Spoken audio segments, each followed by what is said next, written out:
Welcome viewer, I am Murugan. This video tutorial describes how to fix a double login screen in Windows 10. Type NetPLWiz in Windows search bar. Click NetPLWiz. Click your account name. And check, users must enter a username and password to use this computer.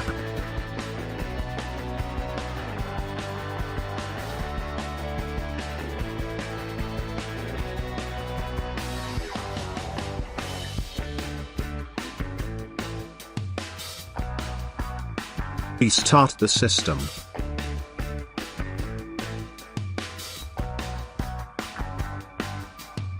Type NetPLWiz in Windows search bar.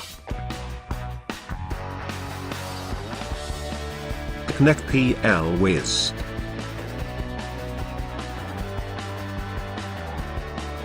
Check, users must enter a username and password to use this computer.